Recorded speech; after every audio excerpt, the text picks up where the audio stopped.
Okay. तो हम लोग जो है वो टाइप्स ऑफ इम्यूनिटी स्टडी कर रहे थे। एक लेक्चर जो है वो अपना हुआ है human health and disease chapter हम लोगों ने जो है वो स्टार्ट किया था। And in the previous lecture हम लोगों ने देखा कि कंसेप्ट ऑफ हेल्थ क्या है। मींस वर्ल्ड हेल्थ ऑर्गेनाइजेशन ने जो हेल्थ की डेफिनेशन बताई है वो डेफिनेशन, मॉडर्न डेफिनेशन हमने स्टडी की। और उसके बाद में हेल्थ के एस्पेक्ट्स देखे। फिर हमने इम्यूनिटी किसको बोलते हैं वो देखा। टाइप्स ऑफ इम्यूनिटी हम लोग स्टडी कर रहे थे। So basically the immunity is classified into two type. दो मेन कैटेगरीज़ हैं इम्यूनिटी की। मतलब जो हमारा डिफेंस सिस्टम होता है उसकी दो मेन कैटेगरी हैं। एक इन्नेट इम्यून सिस्टम होता है जिसको हम लोग इनबॉर्न इम्यून सिस्टम भी बोलते हैं। It is also called as non specific immune system, क्योंकि ये किसी पर्टिकुलर माइक्रो ऑर्गेनिज्म के लिए नहीं होता है। ये एज इन जनरल सारे माइक्रो ऑर्गेनिज्म और सारे इन्वेडिंग पैथोजेंस के लिए होता है।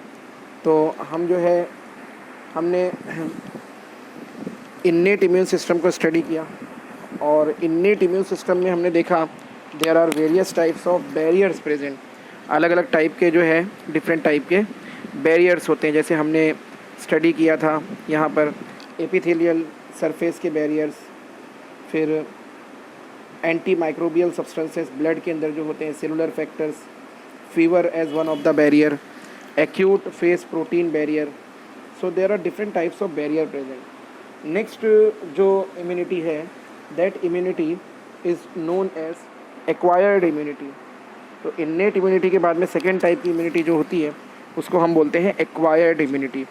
एक्वायर्ड इम्यूनिटी जो होती है इट इज़ मेंटेन्ड बाय, ये ऑब्टेन या मेंटेन कैसे होती है? ये ऑब्टेन या मेंटेन होती है by the production of antibodies. यहाँ एंटीबॉडीज़ प्रोड्यूस होते हैं। और ये जो इम्यूनिटी है ये हमारी बॉडी में दो लेवल पर काम करती है। मींस इसके एक्शन के दो लेवल होते हैं। एक तो ब्लड के लेवल पर वर्क करती है और एक जो है वो सेल्स के लेवल पर काम करती है। तो ब्लड के लेवल पर जो एक्वायर्ड इम्यूनिटी काम करती है उसको हम लोग ह्यूमोरल इम्यूनिटी बोलते हैं। और इसमें सबसे इम्पॉर्टेंट रोल होता है एंटीबॉडीज़ का। एंटीबॉडीज़ स्पेशल प्रोटीन्स होते हैं जो एंटीजन के अगेंस्ट बनते हैं। और सेल के लेवल पर जो इम्यूनिटी काम करती है एक्वायर्ड वाली, उसको हम लोग कहते हैं सेल मेडिएटेड इम्यूनिटी। शॉर्ट में उसको CMI लिखते हैं, सेल मेडिएटेड इम्यूनिटी। तो एक्वायर्ड इम्यूनिटी को जब हम कंपेयर करते हैं इन्नेट इम्यूनिटी से, एक्वायर की मीनिंग होती है गेन करना, हासिल करना, कहीं से कोई चीज़ को लेना। So acquired immunity is that immunity which an individual acquires during its lifetime. मतलब अपनी लाइफ में कोई इंडिविजुअल जो इम्यूनिटी गेन करता है, हासिल करता है, उसको हम लोग एक्वायर्ड बोलते हैं। So it is the immunity which is acquired और gain during the life of an individual. This immunity is also called as adaptive immunity. इसको हम लोग एडप्टिव इम्यूनिटी भी बोलते हैं, क्योंकि ह्यूमन बीइंग जो है जब माइक्रो ऑर्गेनिज्म से एक्सपोज होता है, जब किसी एंटीजन से एक्सपोज होता है, मतलब जब वो एंटीजन उसकी बॉडी में एंटर होता है, तो उसके बाद ये इम्यूनिटी जो है वो डेवलप होती है। तो हम उस पर्टिकुलर माइक्रो ऑर्गेनिज्म से लड़ने के लिए अपनी बॉडी को अडाप्ट करते हैं। So that's why it is called as the adaptive immunity. और ये जो इम्यूनिटी होती है ये स्पेसिफिक टाइप के एंटीजन के लिए स्पेसिफिक रिस्पॉन्स जनरेट करती है। मतलब जैसे बैक्टीरिया बॉडी में एंटर हुए तो बैक्टीरिया के लिए एक स्पेसिफिक रिस्पॉन्स होगा, वायरसेस के लिए एक स्पेसिफिक रिस्पॉन्स होगा। मतलब वायरसेस को कैसे मारना है उसकी स्ट्रेटजी अलग होगी, बैक्टीरिया के ऊपर कैसे कंट्रोल करना है बॉडी की उसकी स्ट्रेटजी अलग होगी। कोई अदर पैरासाइट बॉडी में एंटर हुआ है तो उसको कैसे कंट्रोल करना है, उसकी एक्टिविटी को कैसे रोकना है, उसकी स्ट्रेटजी अलग होगी। तो हर एक एंटीजन के लिए, हर एक माइक्रो ऑर्गेनिज्म के लिए इस इम्यूनिटी की जो स्ट्रेटजी होती है वो अलग होती है। Means we can say it specifies the strategic response for every microorganism, for every antigen. So on that basis this immunity is also called as the specific immunity. इसको हम लोग स्पेसिफिक इम्यूनिटी बोलते हैं। तो इसके समझो तीन नाम हो गए, acquired immunity, adaptive immunity and specific immunity. ये जो इम्यूनिटी होती है ये मेनली ऑपरेट होती है, जैसा मैंने बताया, दो लेवल पर होती है। एक तो सेल मेडिएटेड है, जो सेल्स डायरेक्ट फेगोसाइटोसिस करेंगे, एंटीजन को खा जाएंगे, और दूसरा ब्लड लेवल पर होती है। तो ब्लड लेवल पर ये जो इम्यूनिटी होती है ज़्यादा ऑपरेट करती है, और ब्लड लेवल पर जो इम्यूनिटी, एक्वायर्ड इम्यूनिटी ऑपरेट करती है वो bye formation of antibodies. Antibodies specific type के प्रोटीन होते हैं, इनको हम लोग इम्यूनोग्लोब्यूलिन्स भी बोला जाता है। तो एंटीबॉडी मेडिएटेड इम्यूनिटी होती है एक्चुअली ये, जहाँ पर एंटीबॉडीज़ का रोल बहुत बड़ा होता है। अब ये एंटीबॉडीज़ जो है वो एंटीजन को यानी माइक्रो ऑर्गेनिज्म को अलग अलग तरीके से किल करते हैं, उसकी एक्टिविटी, उसके प्रोलिफरेशन को रोकते हैं।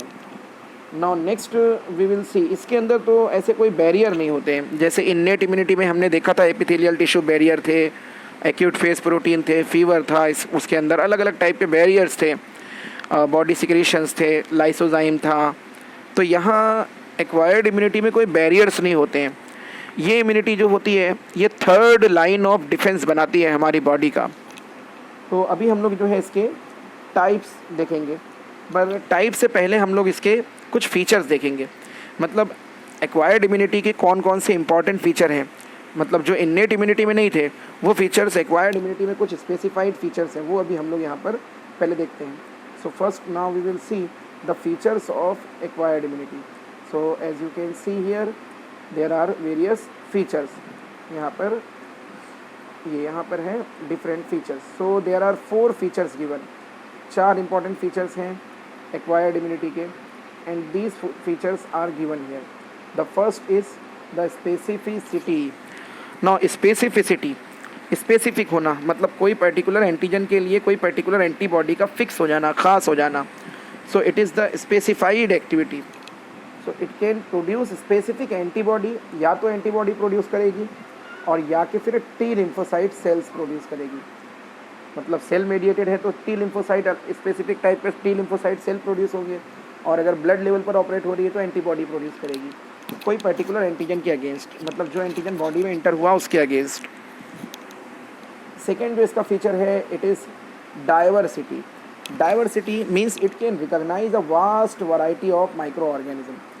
मतलब बहुत सारे अलग अलग टाइप के बैक्टीरिया, बहुत सारे अलग अलग टाइप के वायरसेस, अलग अलग टाइप के पैरासाइट्स को हमारी ये वाली इम्यूनिटी जो है वो पहचानती है। और जब भी कोई स्पेसिफिक टाइप का माइक्रो ऑर्गेनिज्म हमारी बॉडी में एंटर होता है तो उसके अगेंस्ट एक स्पेसिफिक इम्यून रिस्पॉन्स प्रोड्यूस होता है, या तो एंटीबॉडी से के थ्रू प्रोड्यूस होगा और या तो सेल्स के थ्रू होगा। So it can identify a vast variety of antigen. So we call the next feature as diversity, मतलब डाइवर्स टाइप के माइक्रो ऑर्गेनिज्म को ये पहचान सकती है। नेक्स्ट है discrimination between self and non self. This type of immunity it differentiate between body's own cell, मतलब जो बॉडी के खुद के सेल्स हैं उनको, और बॉडी के बाहर से आने वाले सेल जिनको हम एंटीजन बोलते हैं, मीन्स नॉन सेल्फ सेल्स जो हैं। तो ये इम्यूनिटी जो आइडेंटिफाई करती है कि हमारी बॉडी के सेल्स कौन से हैं और बॉडी के बाहर से आने वाले सेल्स कौन से हैं, उनको ये इम्यूनिटी आइडेंटिफाई करती है। अगर बॉडी के बाहर से आने वाले सेल्स हैं तो उनको ये किल करेगी, कोई भी तरीके से किल करेगी, या तो फेगोसाइटोसिस करके और या तो उसके अगेंस्ट एंटीबॉडी प्रोड्यूस करके। फोर्थ फीचर जो इसका है वो बहुत इंपॉर्टेंट फीचर है, it is the memory. So it is very important feature. Memory वाला जो फीचर है ये इन्नेट इम्यूनिटी के अंदर नहीं रहता है, ये एक्वायर्ड इम्यूनिटी के अंदर या स्पेसिफिक इम्यून रिस्पॉन्स में ही होता है। तो मेमोरी किसको बोलते हैं? जब भी कोई माइक्रो ऑर्गेनिज्म फर्स्ट टाइम हमारी बॉडी के अंदर इंटर होता है तो हमारी बॉडी उससे लड़ती है, मीन्स एंटीजन और एंटीबॉडी के बीच में एक बैटल होती है हमारी बॉडी और आने वाले एंटीजन के बीच में। अगर एंटीजन बहुत पावरफुल है तो हो सकता है कि हमारा इम्यून रिस्पॉन्स उसको किल ना कर पाए और एंटीजन जो है वो पूरी बॉडी में स्प्रेड हो जाए और हम बीमार पड़ जाएं, मीन्स सिक हो जाएंगे, इल हो जाएंगे। लेकिन उसी टाइम पर भले ही हम बीमार पड़ जाएं, लेकिन उसी टाइम पर हमारी बॉडी बहुत सारे एंटीबॉडीज़ बना देती है। So many number of antibodies are produce against that particular invading pathogen, and those antibodies they spread throughout the body with the help of the blood। पूरी बॉडी में स्प्रेड हो जाएंगे ब्लड के थ्रू। तो first time antigen की power पे depend करता है, उसके पोटेंशियल पे डिपेंड करता है। अगर एंटीजन ज़्यादा पावरफुल है तो वो एंटीजन जो है बॉडी को सिक कर देगा, और अगर एंटीजन ज़्यादा पावरफुल नहीं है तो हमारी बॉडी उसके अगेंस्ट एंटीबॉडी बनाएगी और उस एंटीजन को किल भी कर देगी, और हमारी बॉडी में एंटीजन जाने के बाद भी, पैथोजन या पैरासाइट जाने के बाद भी हम बीमार नहीं पड़ेंगे, हमारी बॉडी खुद से स्टेबलाइज हो जाएगी, बट एंटीबॉडीज़ जो है वो प्रोड्यूस हो जाएंगे। अब क्या होगा जब next time within specified period of memory, next time जब same parasite, same antigen, same microorganism body में इंटर होगा, तो फर्स्ट टाइम जब वो माइक्रो ऑर्गेनिज्म इंटर हुआ था तो उस टाइम पर जो एंटीबॉडी बने थे वो एंटीबॉडी अभी भी बॉडी में जो है वो घूम रहे हैं, ब्लड में है अभी भी। तो सेकेंड टाइम बॉडी को ज़्यादा प्रिपेयर नहीं करना पड़ता है, वो पहचान जाती है, बॉडी के सेल्स पहचान जाते हैं कि हाँ ये तो वही माइक्रो ऑर्गेनिज्म है जो आज से 6 मंथ पहले हमारी बॉडी में आया था और हमने इसको किल कर दिया था। तो नेक्स्ट टाइम यानी सेकेंड टाइम का जो इनकाउंटर होता है, जो रिस्पॉन्स होता है सेकेंड इनकाउंटर, वो फर्स्ट इनकाउंटर से ज़्यादा फास्ट होता है और रिस्पॉन्स जो होता है वो रैपिड होता है। तो सेकेंड टाइम का जो इनकाउंटर है या सेकेंड टाइम का जो रिस्पॉन्स है पैथोजन के अगेंस्ट, वो याद रखो क्विकर भी होता है फर्स्ट टाइम के कंपैरिजन में और स्ट्रॉन्गर भी होता है। सो जैसा कि यहाँ पे लिखा हुआ है, as a result a second encounter with the same pathogen brings about quicker and stronger immune response. ये क्यों हो रहा है? ये फर्स्ट टाइम जब माइक्रो ऑर्गेनिज्म इंटर हुआ था तो उससे हमारी बॉडी ने लड़ ली थी और उसको ख़त्म की थी। अब ये सेकेंड टाइम जो है ये मेमोरी की वजह से हो रहा है।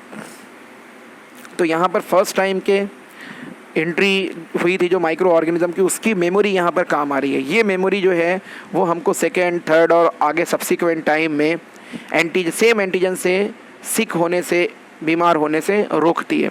So this is a very important feature of acquired immunity. Then we will study the types of acquired immunity.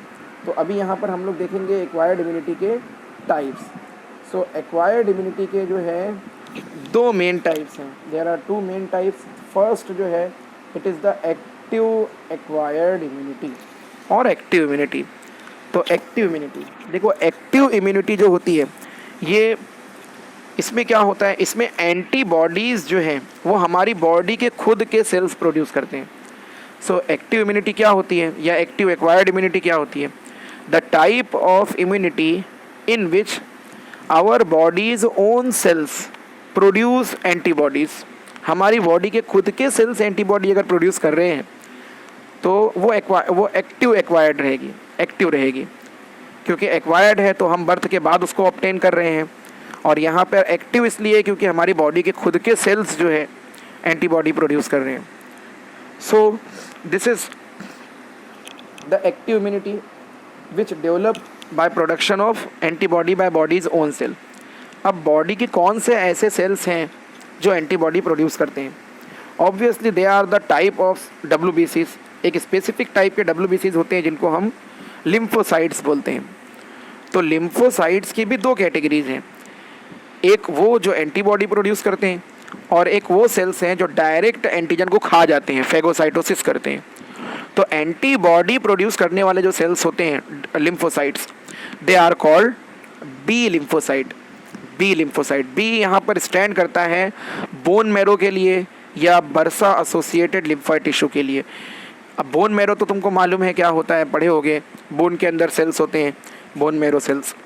Bursa associated cells जो होते हैं ये बोन मैरो के जैसे ही काम करने वाले सेल्स होते हैं जो बर्ड्स में पाए जाते हैं, जहाँ पर सबसे पहले इनको आइडेंटिफाई किया गया था। सो बी लिम्फोसाइट जो बोन मैरो में मैच्योर होते हैं, बोन मैरो में बनते हैं, बोन मैरो में मैच्योर होते हैं। और दूसरे जो होते हैं वो होते हैं टी लिम्फोसाइट, थाइमस में मैच्योर होने वाले लिम्फोसाइट।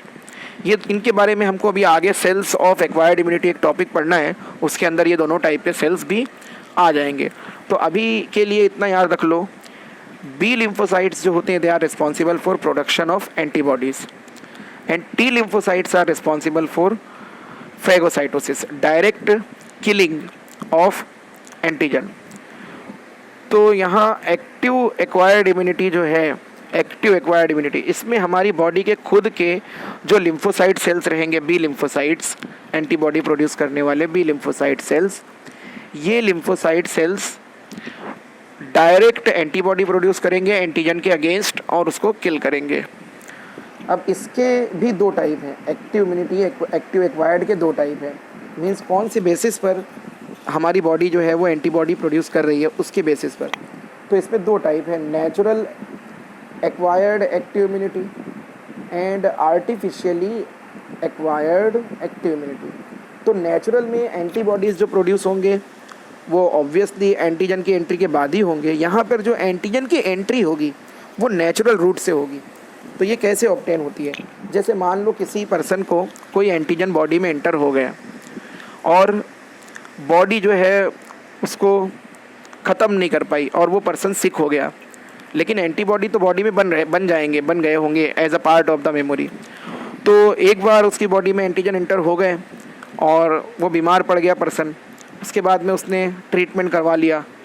अब ट्रीटमेंट करवा लिया, एंटीबायोटिक्स ले लिए, एंटीवायरल्स ले लिए, मेडिसिन्स ले ली और उसकी बॉडी रिकवर हो गई।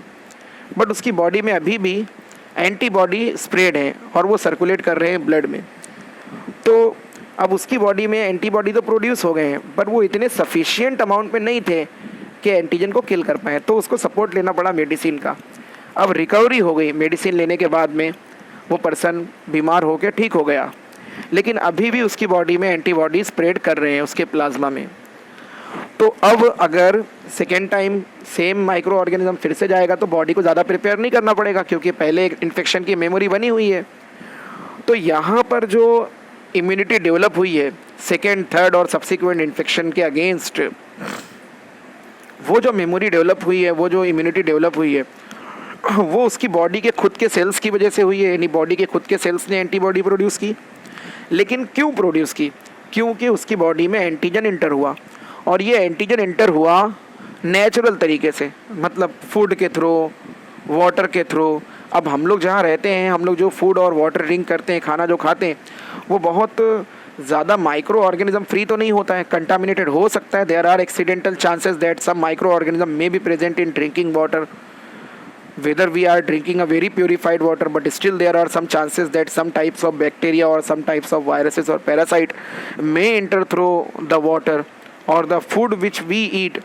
It is also not, we can say that 100% contamination free, वहाँ पर भी कंटामिनेशन हो सकता है। तो वो नेचुरल तरीके से बहुत सारे माइक्रो ऑर्गेनिज्म हमारी बॉडी में जाते रहते हैं और उसके अगेंस्ट एंटीबॉडी प्रोड्यूस होते रहते हैं और मेमोरी बनती रहती है। तो ये नेचुरल मेथड है जिससे हम लोग जो है बहुत सारे माइक्रो ऑर्गेनिज्म से प्रोटेक्शन और इम्यूनिटी डेवलप कर लेते हैं by natural entry of parasite और एंटीजन। तो ये मेथड है, इसको हम लोग बोलेंगे natural active acquired immunity. Second जो है वो है आर्टिफिशियल। तो आर्टिफिशियल जो इम्यूनिटी डेवलप होती है, ये इम्यूनिटी डेवलप होती है वैक्सीन्स के थ्रू। वैक्सीन्स आपको पता होगा कि बहुत सारे टीके आते हैं मार्केट में, वैक्सीन्स लगाते हैं। जब बच्चा पैदा होता है तो उसको पोलियो का वैक्सीन, डिप्थेरिया का, टीबी का वैक्सीन लगाते हैं। आपने सुना होगा बीसीजी वैक्सीन के बारे में, टीबी वैक्सीन के बारे में। पोलियो ड्रॉप ओरल वैक्सीन जो होता है वो भी एक टाइप का वैक्सीन होता है। ऐसा नहीं है कि हमेशा वैक्सीन जो है वो इंजेक्शन के थ्रू दिया जाता है। ओरल पोलियो का ओरल ड्रॉप आता है, बच्चों को जो पोलियो डोज पिलाया जाता है, वो भी एक टाइप का वैक्सीन है।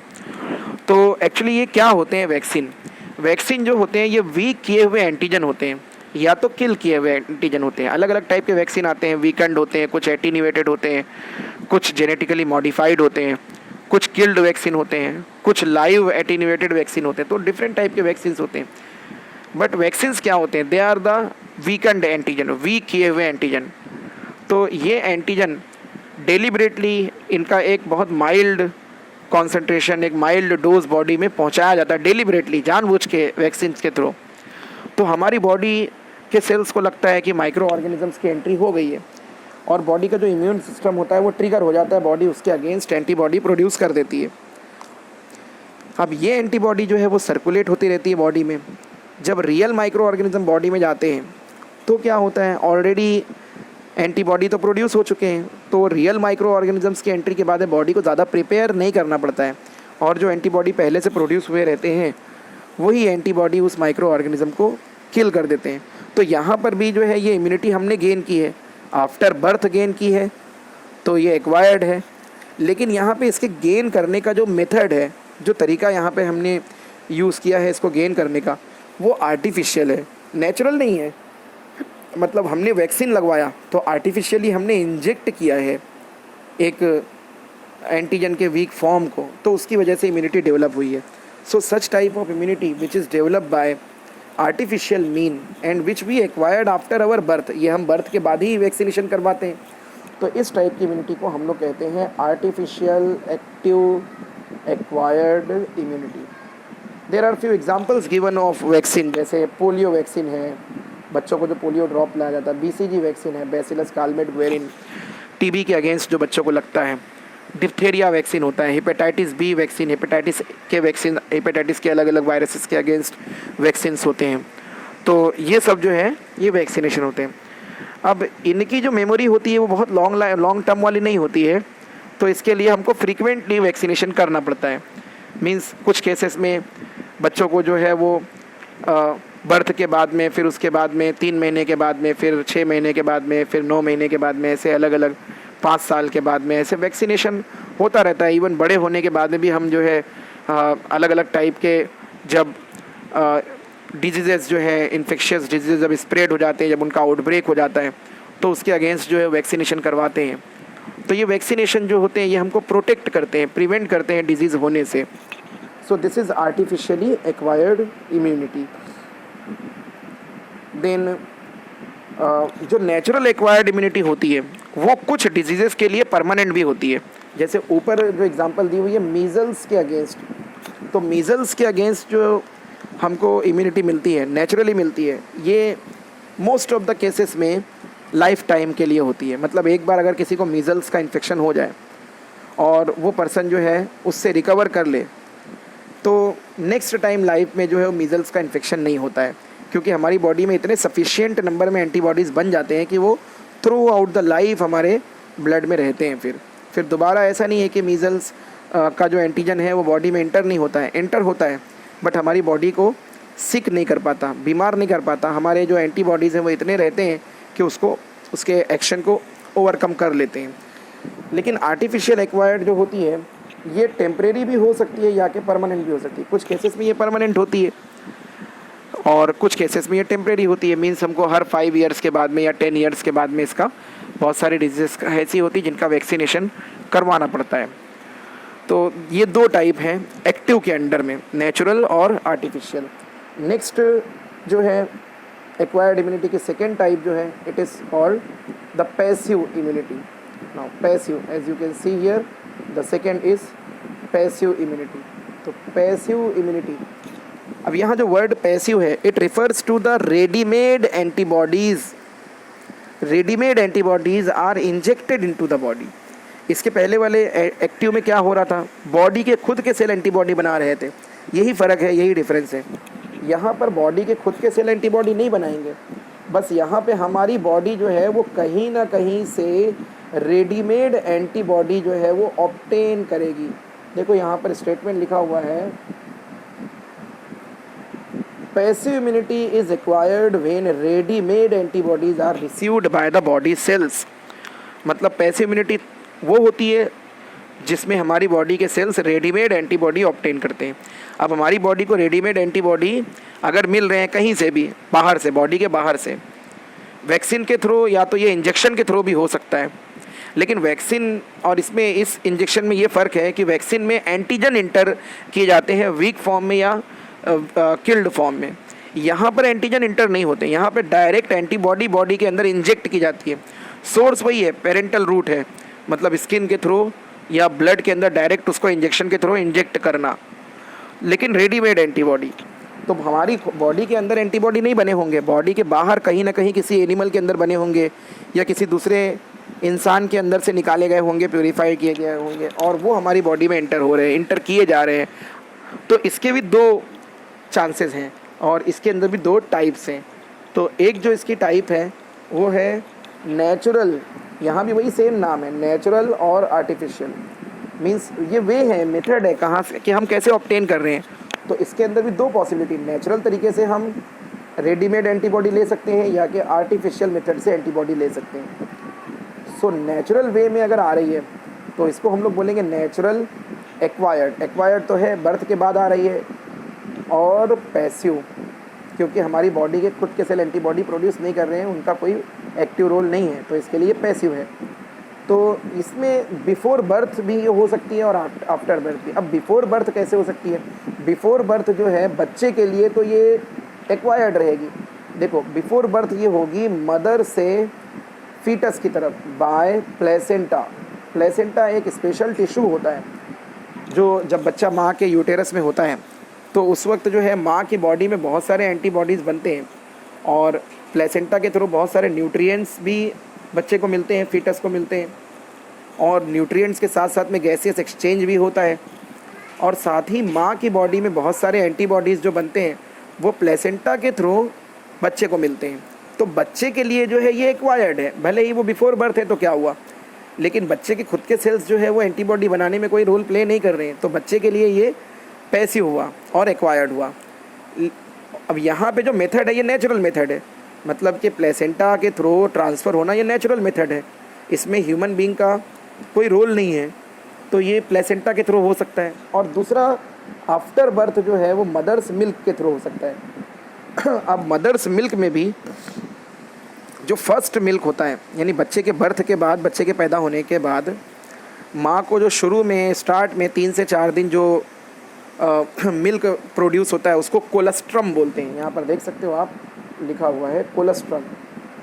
This is the first milk of mother. सो बच्चे के पैदा होने के बाद में जो सबसे बेस्ट न्यूट्रिएंट होता है वो मदर्स मिल्क होता है। यहाँ तक 6 मंथ तक का बच्चे को जो है वो पानी भी नहीं पिलाना चाहिए, डॉक्टर सजेस्ट करते हैं। और शुरू में 3 से 4 दिन या 5 दिन तक जो मिल्क सिक्रीट होता है, सिंथेसाइज होता है, वो रिच इन एंटीबॉडी होता है।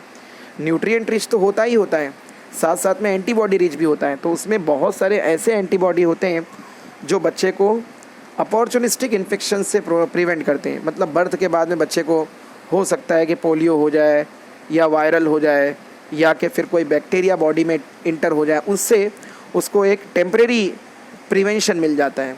तो ये मिल्क भी जो है वो बच्चे के पॉइंट ऑफ व्यू से बहुत ज़रूरी होता है। अब ये भी नेचुरल मेथड है। अभी बच्चा पैदा होने के बाद में माँ जो है उसको ब्रेस्ट फीडिंग तो करवाएगी, तो नेचुरली ब्रेस्ट फीडिंग के थ्रू, मदर्स मिल्क के थ्रू बहुत सारे एंटीबॉडी जो है वो बच्चे की बॉडी में जा रहे हैं। बच्चे की खुद की बॉडी के सेल्स एंटीबॉडी नहीं बना रहे हैं, यहाँ भी माँ की बॉडी में एंटीबॉडी बन रहे हैं और वो रेडीमेड एंटीबॉडी जो है वो बच्चे की बॉडी में एंटर हो रहे हैं। So this is the natural means of acquiring the passive immunity. Natural तरीका है पैसिव इम्यूनिटी लेने का मदर से फिटस की तरफ। उसके बाद में ये जो इम्यूनिटी होती है ये लॉन्ग लिव्ड नहीं होती है, शॉर्ट लिव्ड होती है। मतलब जब तक कि बच्चा मिल्क ऑब्टेन करता है और 2 ईयर्स तक मैक्सिमम, तो तब तक के जो है बहुत सारी डिजीज़ से प्रोटेक्टेड रहता है। और उसके बाद में धीरे धीरे बच्चा जो है वो खुद भी एंटीबॉडी प्रोड्यूस करना स्टार्ट कर देता है, तो उसका इम्यून सिस्टम भी जो है वो डेवलप होना स्टार्ट हो जाता है, तो तब इतना कोई ख़तरा नहीं होता। तो इसके लिए फिर ये जो एंटीबॉडीज़, जो रेडीमेड एंटीबॉडी उसके बॉडी में गए हुए रहते हैं बच्चे की बॉडी में, वो धीरे धीरे ख़त्म हो जाते हैं।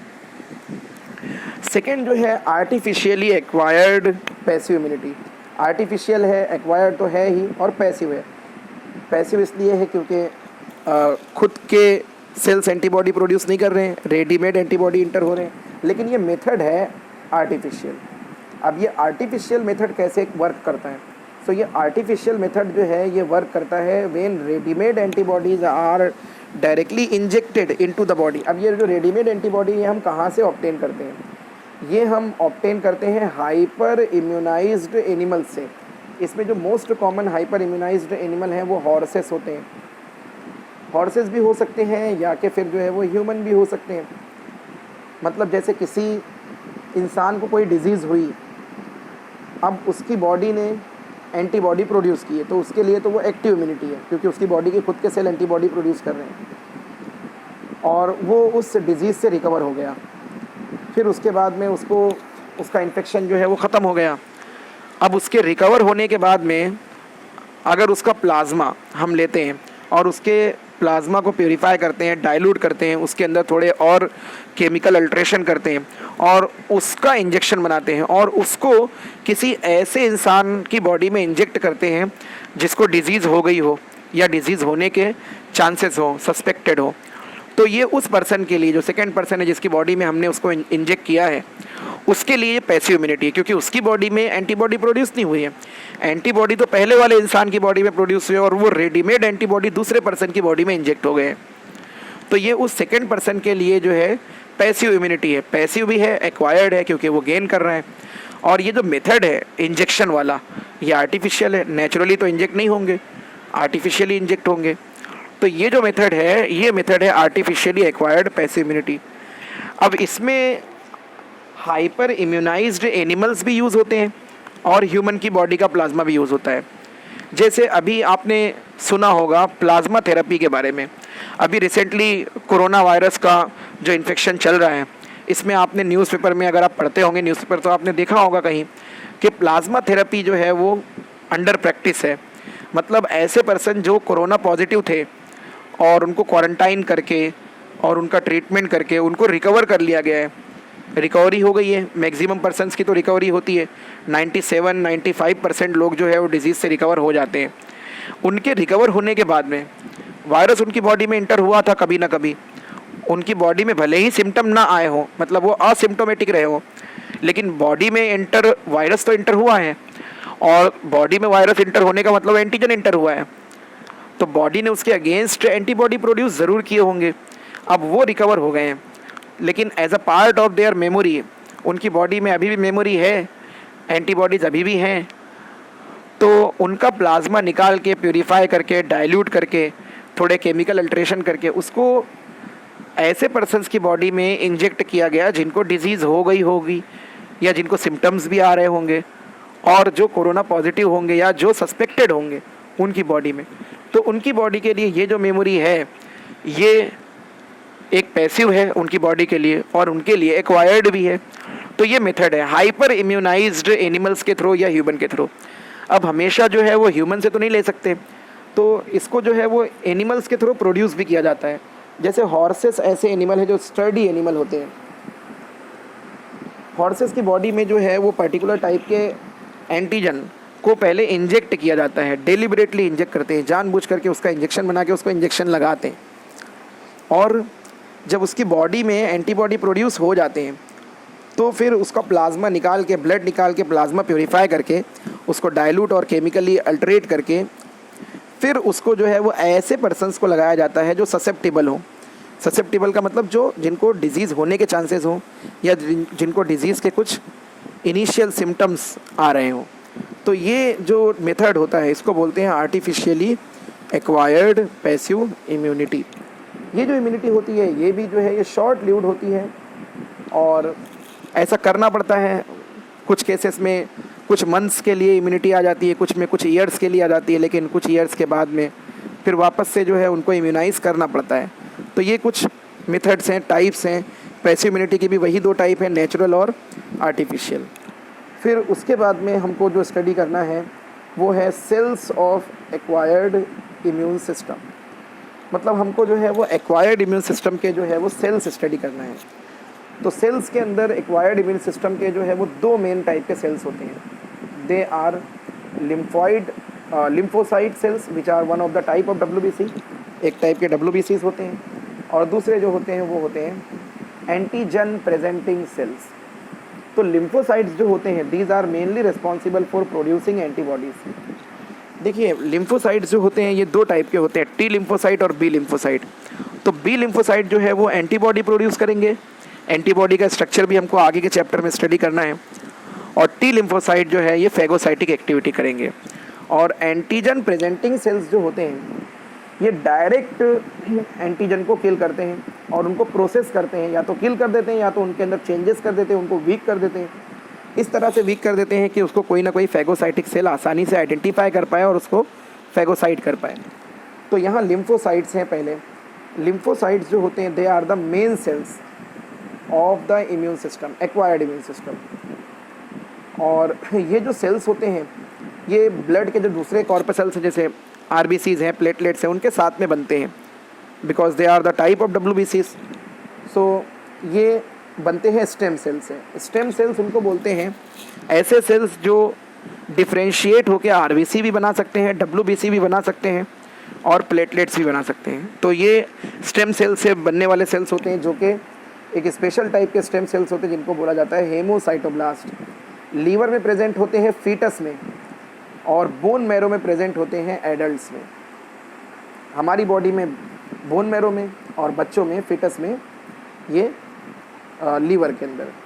तो इनके कुछ सेल्स जो है वो मॉडिफाई होते हैं और ये डिफ्रेंशिएट होकर के बनाते हैं लिम्फोसाइट्स। और कहाँ पर प्रेजेंट हो सकते हैं ये? लिम्फॉइड टिश्यू में हो सकते हैं। लिम्फॉइड टिश्यू में जैसे टॉन्सिल्स होते हैं, पेयर्स पैचेस हमारी इंटेस्टाइन पर होते हैं और स्टमक पे होते हैं। ये भी जो है वो टॉन्सिल जैसे छोटे छोटे सेल्स होते हैं जो हमारे इंटेस्टाइन पर होते हैं। सबसे ज़्यादा जो है वो इंटेस्टाइन पर ही होते हैं सेल्स, जिनको म्यूकोसा एसोसिएटेड लिम्फॉइड टिश्यूज़ बोलते हैं। तो वहाँ पर ये प्रोड्यूस होते हैं।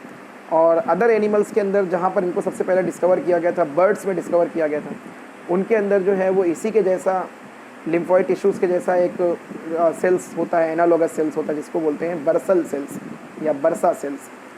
सो they are the bursa cells और बी लिम्फोसाइट। तो बी का मतलब यहाँ पे बोन मैरो भी हो सकता है या बर्सल सेल्स भी हो सकता है, बर्सा एसोसिएटेड लिम्फॉइड सेल्स।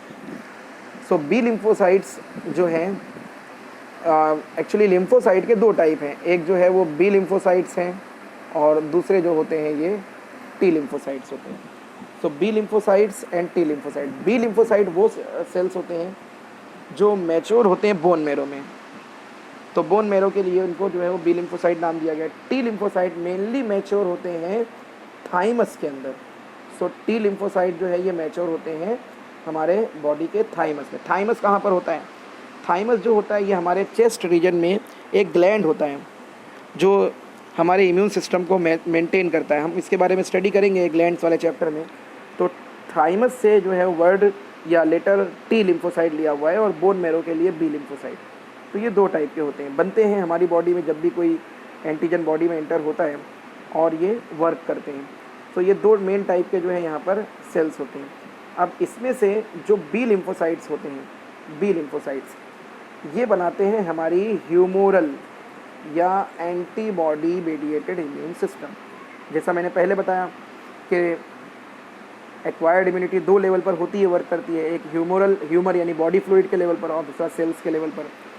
तो अगर बी लिम्फोसाइट से मेंटेन हो रही है इम्यूनिटी तो उसको कहा जाएगा ह्यूमोरल इम्यूनिटी, और अगर टी लिम्फोसाइट से मेंटेन हो रही है तो उसको हम लोग कहेंगे cell mediated immune system, CMIS, cell mediated immune system.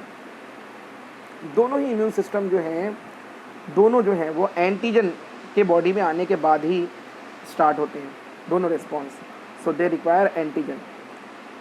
लेकिन दोनों का जो मैकेनिज़्म होता है, एक्शन जो होता है वो डिफरेंट होता है।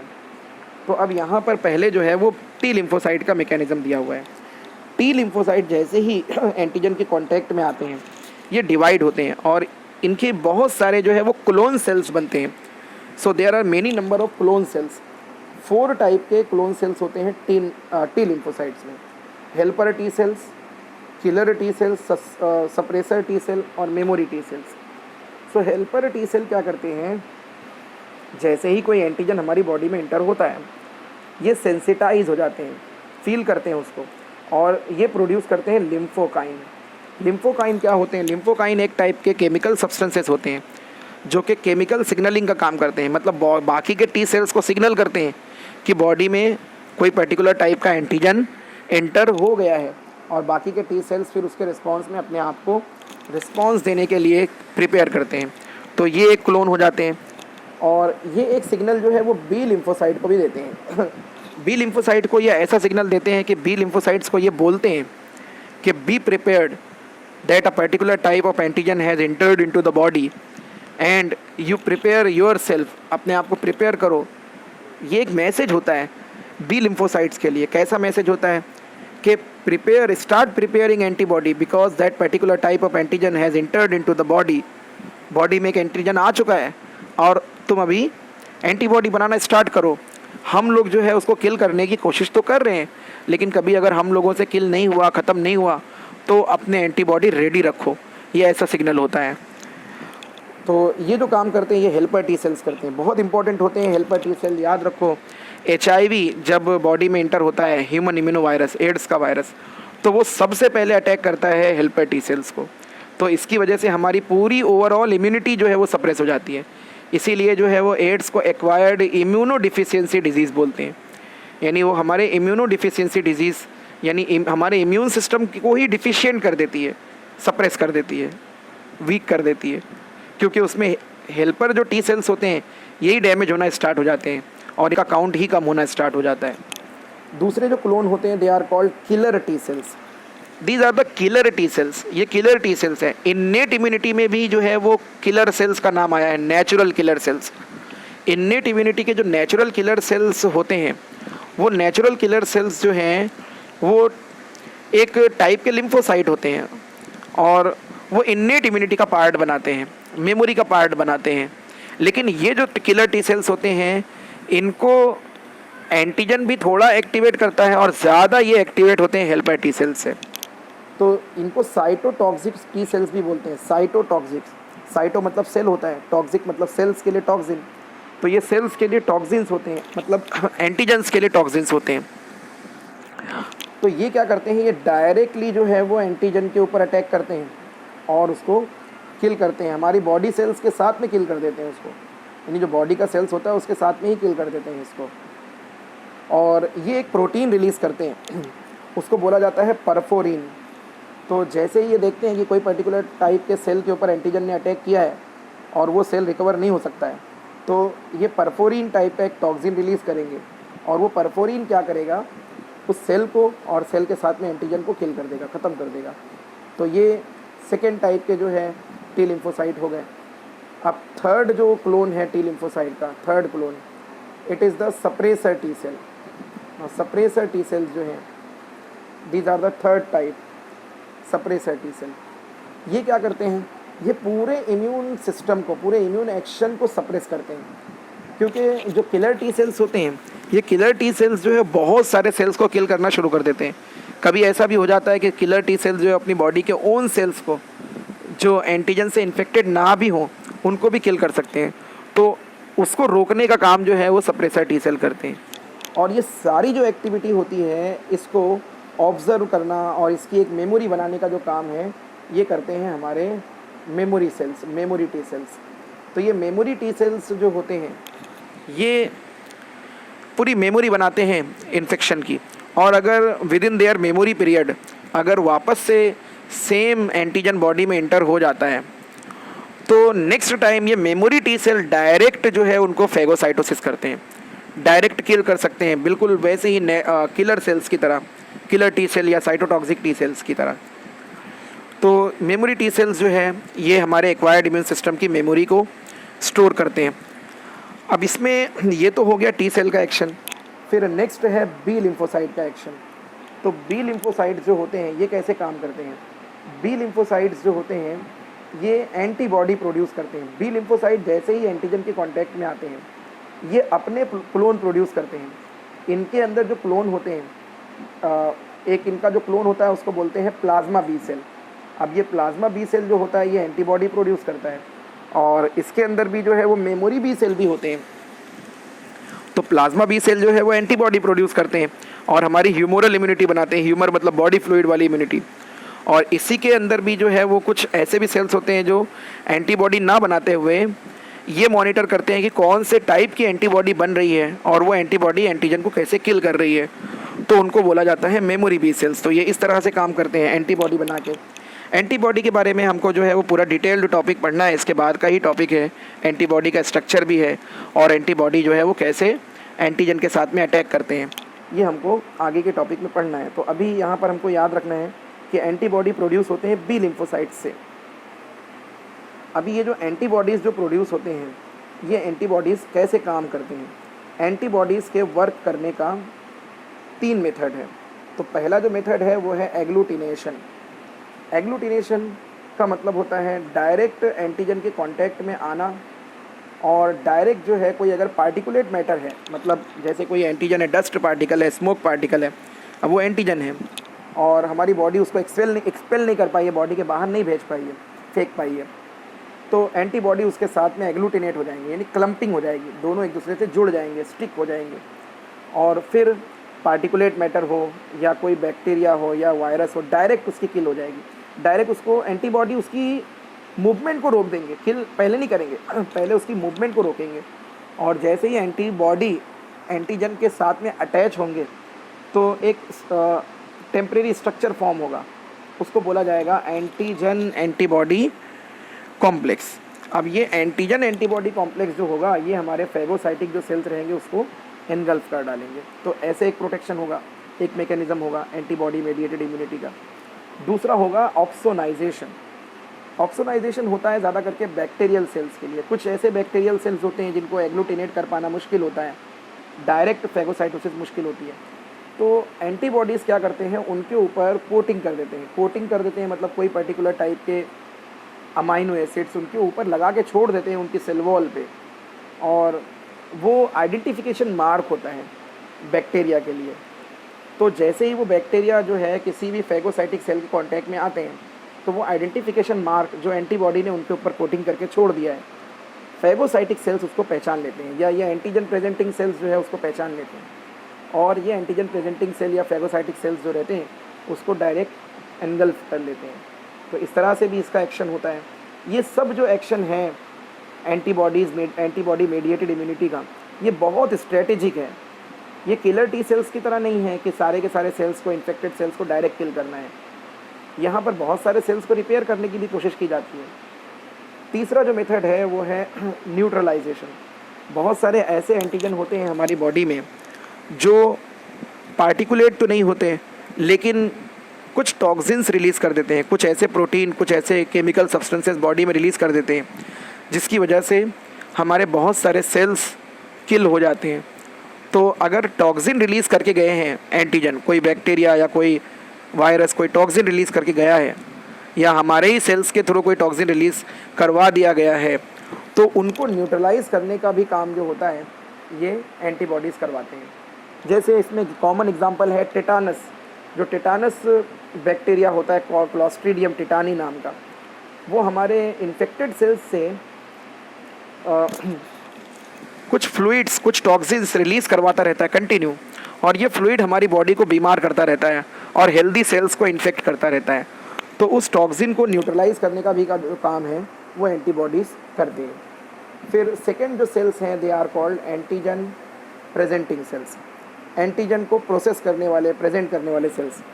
एंटीजन प्रेजेंटिंग सेल्स की बहुत बड़ी कैटेगरी, बहुत सारे टाइप के होते हैं। ये टिश्यू लेवल पर भी हो सकते हैं, ब्लड के अंदर भी हो सकते हैं, कुछ ऐसे होते हैं जो कॉम्प्लीमेंट सिस्टम का पार्ट बनाते हैं। तो इनका जो काम होता है, इनके दो मेन काम होते हैं, या तो डायरेक्ट एनगल्फिंग करना और या कि फिर एंटीजन को प्रोसेस करना। प्रोसेस करने मतलब उसको एनगल्फ करके और अपनी सरफेस के ऊपर स्टिक कर लेना, ताकि कोई मैक्रोफेज जो रहेगा, WBC मैक्रोफेज जो मोनोसाइट्स रहते हैं उनके थ्रू उसको एनगल्फ किया जा सके। तो टिश्यू लेवल पर जो रहते हैं ये अलग अलग टाइप के टिश्यू लेवल के भी एंटीजन प्रेजेंटिंग सेल्स हो सकते हैं। जैसे टिश्यू लेवल पर अगर रहेंगे तो उनको हम लोग हिस्टोसाइट्स बोलते हैं, और हिस्टोसाइट्स कहते हैं, या लैंगरहंस सेल्स बोलते हैं, स्किन में रहते हैं एपिडर्मिस में। और अगर हमारे ब्लड में हैं तो उनको मैक्रोफेजेस बोलेंगे। मैक्रोफेजेस जो होते हैं they are the modified monocyte cells. एक मोनोसाइट WBC की टाइप होती है, तो उसके मॉडिफिकेशन से मैक्रोफेजेस बनते हैं। मैक्रोफेजेस जो होते हैं वो अमीबा लाइक सेल्स होते हैं, और अमीबा के जैसे स्यूडोपोडिया प्रोड्यूस करते हैं, और डायरेक्ट जो है एंटीजन को या एंटीजन इन्फेक्टेड सेल्स को या प्रोसेस्ड एंटीजन्स को एनगल्फ करते हैं, उनको निगल लेते हैं, उनको खा लेते हैं। तो ये इस तरह से इनका रिस्पॉन्स होता है। तो यहाँ तक के हम लोगों ने जो है स्टडी किया अपनी एक्वायर्ड इम्यूनिटी को, और हमको नेक्स्ट जो पढ़ना है वो है वैक्सीनेशन के बारे में। सो वैक्सीनेशन भी जो है ये हमारी इम्यूनिटी को बूस्ट करने वाला एक प्रोसेस है। वैक्सीनेशन जिसको हम कॉमन लैंग्वेज में बोलते हैं टीका लगाना, टीकाकरण करना, टीका लगाना। बच्चों को टीके लगाए जाते हैं अलग अलग टाइप के। तो ये कौन से प्रिंसिपल पर काम करते हैं? जब हम बच्चों को टीका लगाते हैं या बड़ों को भी, जब हम कोई किसी भी डिजीज़ के लिए टीका लगाते हैं, वैक्सीन लेते हैं, तो एक्चुअली वो जो वैक्सीन होते हैं वो वीक किए हुए एंटीजन होते हैं। जब वो हमारी बॉडी में जाते हैं तो हमारी बॉडी में जाने के बाद में हमारी बॉडी का जो इम्यून सिस्टम होता है उस इम्यून सिस्टम को जो है वो ट्रिगर करते हैं, मतलब उसको एक्साइट कर देते हैं।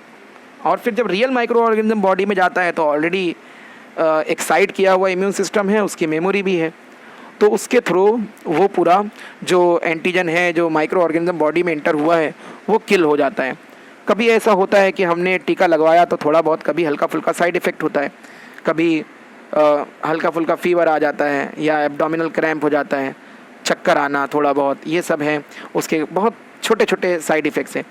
तो ये जो वैक्सीनेशन का प्रिंसिपल है ये सबसे पहले स्टार्ट किया था एडवर्ड जेनर ने। एडवर्ड जेनर ने सबसे पहले ये वैक्सीन डेवलप किया था अगेंस्ट काउ पॉक्स, और बाद में उसने वैक्सीन डेवलप किया था स्मॉल पॉक्स के अगेंस्ट, जो स्मॉल पॉक्स होता था उसके अगेंस्ट।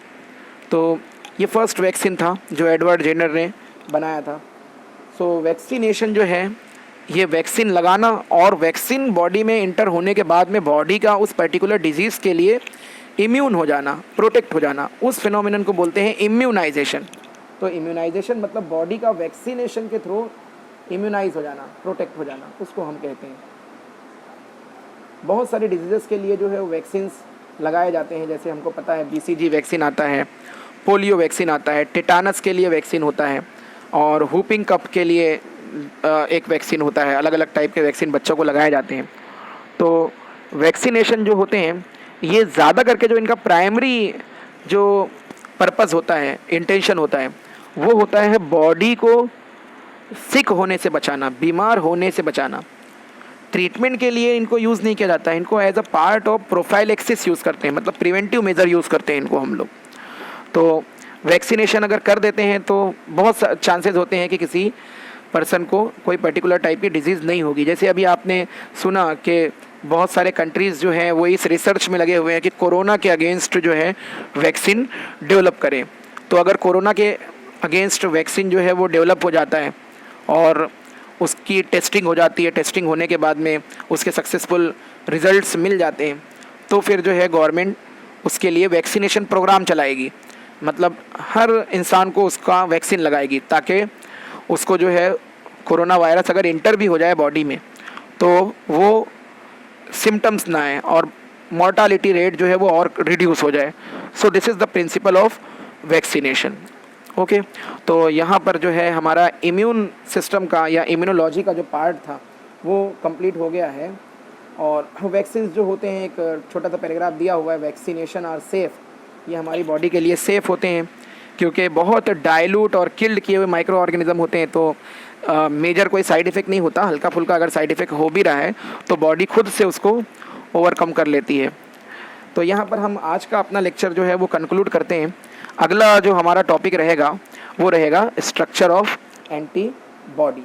तो एंटीबॉडी का स्ट्रक्चर हम लोग देखेंगे, क्योंकि अभी हमने एंटीबॉडी का फंक्शन तो देख लिया, एग्लूटिनेशन, ऑप्सोनाइजेशन या डायरेक्ट किलिंग करना। तो अब हम एंटीबॉडी का जो है वो स्ट्रक्चर नेक्स्ट लेक्चर में देखेंगे कि एंटीबॉडी कैसे दिखते हैं, प्रोटीन्स होते हैं नेचर में कैसे दिखते हैं और कैसे एंटीजन के साथ में वो मिक्स होते हैं, कैसे वर्क करते हैं। Okay, thank you.